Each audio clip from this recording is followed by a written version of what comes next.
A ceasefire in Ukraine would be a strategic defeat for Russian dictator Vladimir Putin.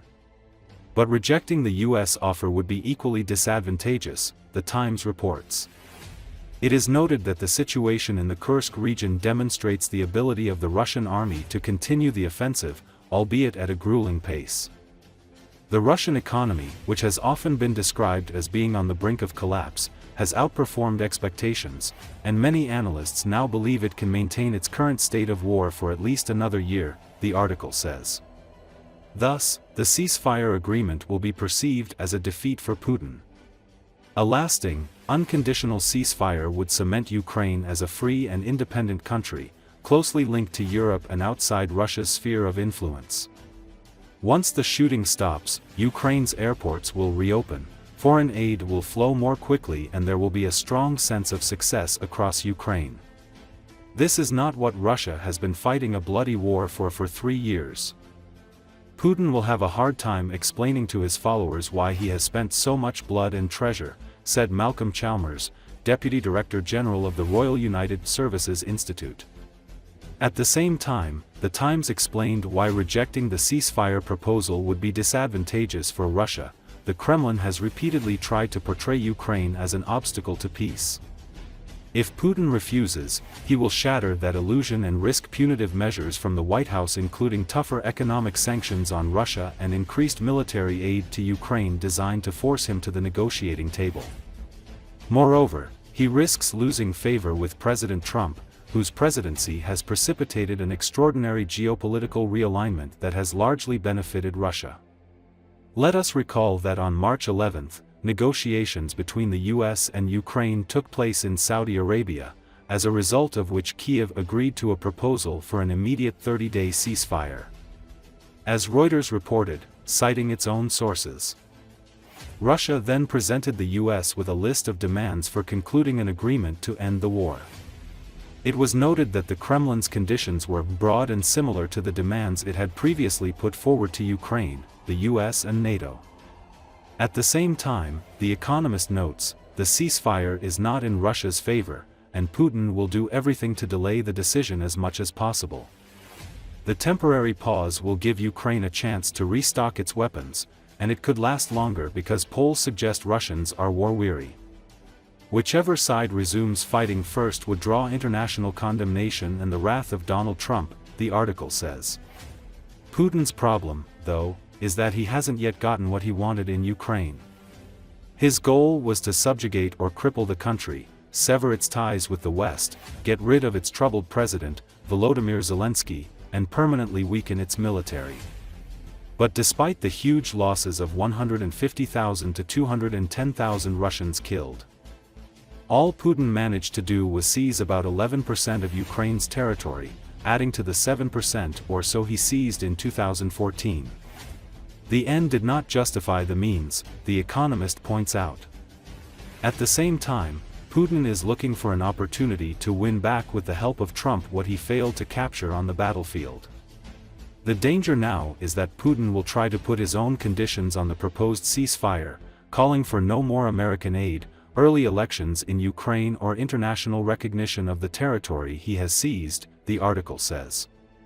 And if Trump concedes, he risks undermining the deal with Ukraine negotiated by his own administration. At the same time, The Economist believes that Putin may try to reduce the effect of the ceasefire proposal by endlessly delaying it under the pretext of seeking clarification. However, the US must show firmness. Stopping the destruction and carnage that have marked the last 3 years would be an achievement for Mr. Trump, even if it is temporary. He has put shameless and harmful pressure on Ukraine, which was easy. Now it is time to put pressure on Putin.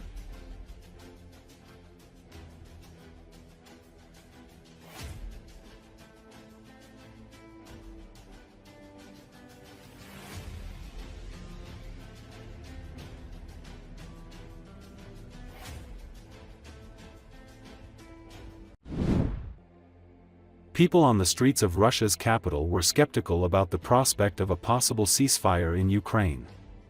Russia shouldn't wait for anything. We need to go on until victory in the special military operation, said Moscow resident Nikolai. According to Associated Press, another local, Natalia, called the Ukrainian army terrorists, saying, "What can we agree on with them?"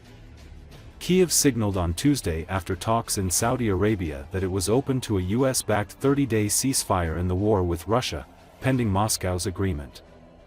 Kremlin spokesperson Dmitry Peskov said Wednesday that it's important not to get ahead of the question of responding to the ceasefire proposal. He told reporters that Moscow is awaiting detailed information about it from the US and suggested that Russia must get that first before it can take a position. Meanwhile, US arms deliveries to Ukraine resumed Wednesday, officials said, a day after the Trump administration lifted its suspension of military aid and intelligence sharing for Kyiv in its fight against Russia's invasion.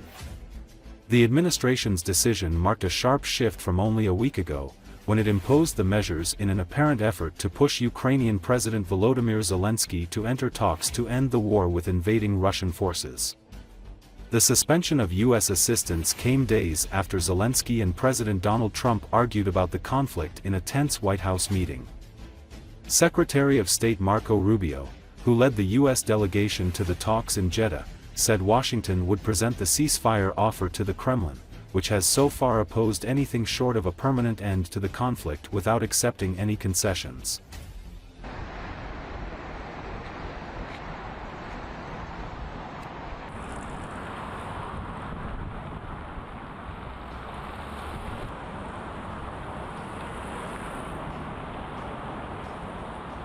Нас еще не было на переговорах, мы еще свое слово не говорили, поэтому это пока разговоры ни о чем, можно даже вот так сказать.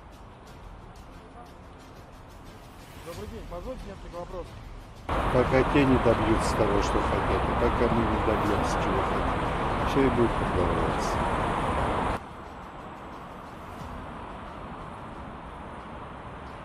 России ждать нечего, надо продолжать. До победного конца. До победы ВСУ.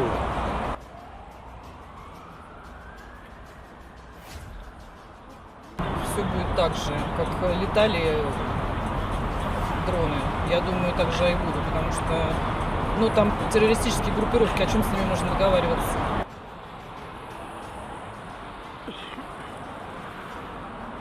The Kremlin has been very clear that it is not interested in a ceasefire,